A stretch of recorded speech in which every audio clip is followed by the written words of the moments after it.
Correio do Debate de volta e a gente vai conversar ao vivo pela internet com o deputado federal Julian Lemos, que é do PSL, que é da base aliada do presidente da República, Jair Bolsonaro. Como todo mundo sabe, Sérgio Moro pediu demissão do cargo de ministro da Justiça. E isso, claro, tem uma repercussão política muito grande, até por conta dos fatos que foram acontecendo após a saída de Moro.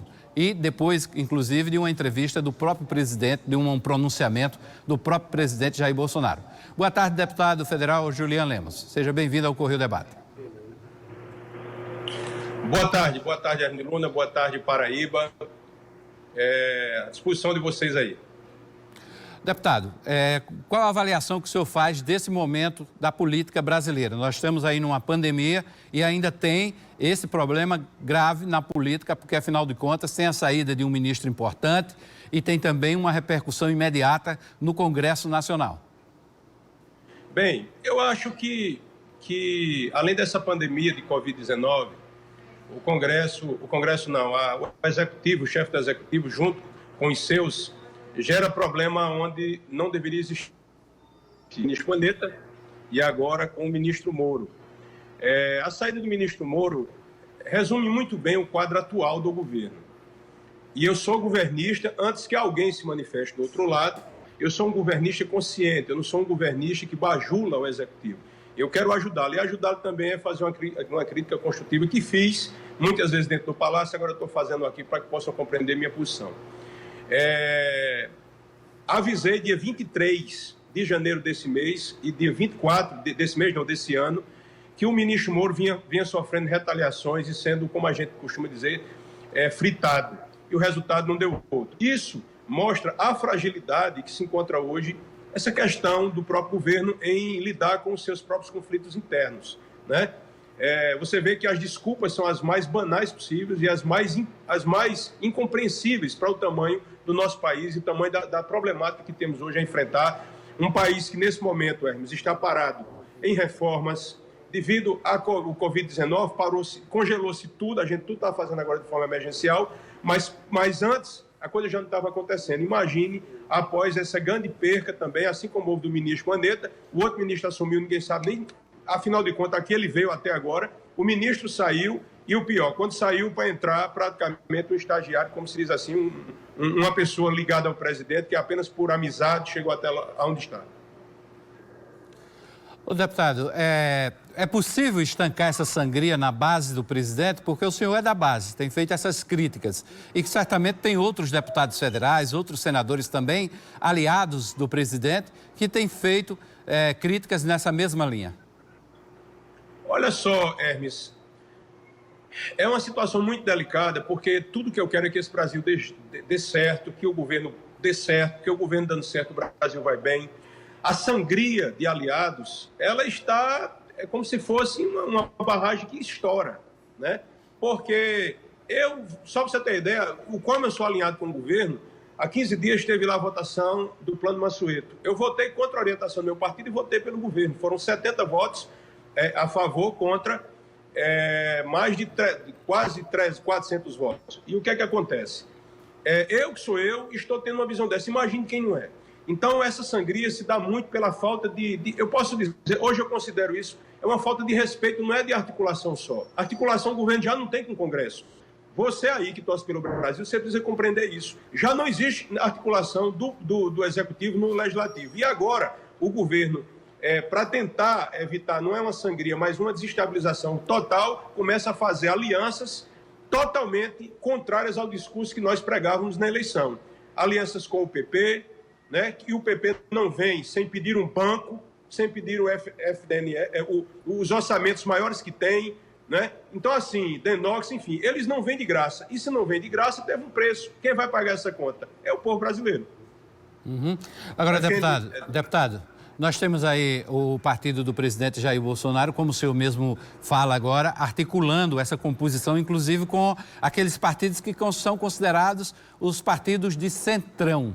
O senhor acha que, a partir desse entendimento, haverá uma mudança no comportamento do presidente do Senado e no presidente da Câmara? Porque ambos são do Democratas, né? E eles estavam costurando algumas pautas que o governo não queria vê-las em tramitação nesse momento. A partir desses entendimentos, o comportamento desses dois deve mudar? Olha só, existem duas situações. Primeiro, o Centrão fazia parte de um bloco de partidos, entre eles o PP, o PL, o PRB e por aí vai, né? O PTB. E o que foi que aconteceu agora? Houve uma aproximação muito mais pontual de 3 partidos, entre eles o PP. O PP é algo extremamente complexo para eu, como um apoiador do presidente, apoiador do governo, compreender esse tipo de aliança. Porque não é uma aliança com o grupo do Centrão. São com alguns partidos que já buscam, inclusive, a substituição do Rodrigo Maia, né? Que eu acho natural, acho que não cabe mais uma reeleição dele, né? Mas, assim, é um tipo de aliança que me constrange os aliados raiz, como a gente pode dizer, do presidente, porque eles são alianças com preço alto.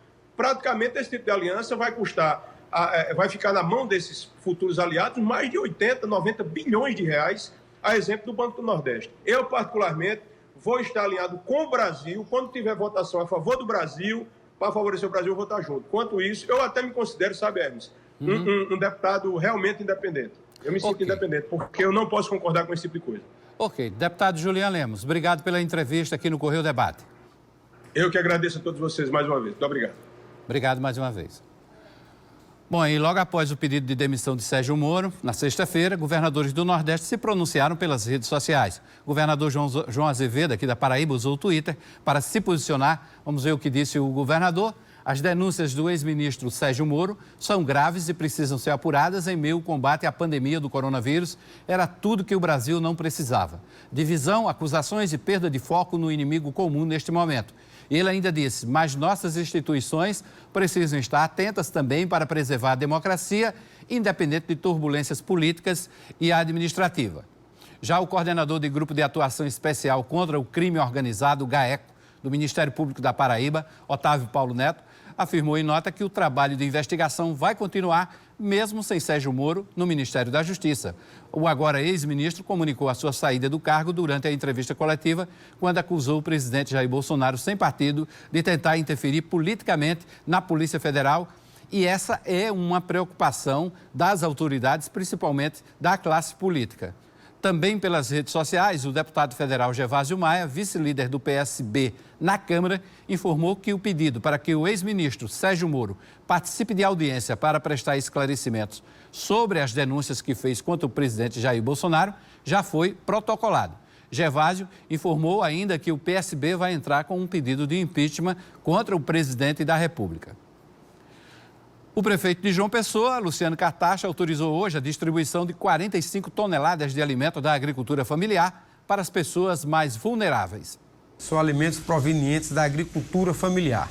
É uma parceria importante entre a Prefeitura e o PA, o Programa de Aquisição de Alimentos do Governo Federal, que vai possibilitar exatamente que 50 produtores rurais de 7 municípios paraibanos possam trazer essa alimentação direto para a mesa de mais de 2.000 famílias. São pessoas que já estão cadastradas no nosso sistema de assistência social, na nossa rede de assistência social. Isso é muito importante porque, sem dúvida alguma, vai trazer um alimento saudável para essas famílias. A Prefeitura tem trabalhado bastante nesse sentido e, claro, que também quero fazer um chamamento a cada um de vocês. Nesse final de semana, mais especificamente no domingo, o nosso índice de isolamento social chegou a 56%.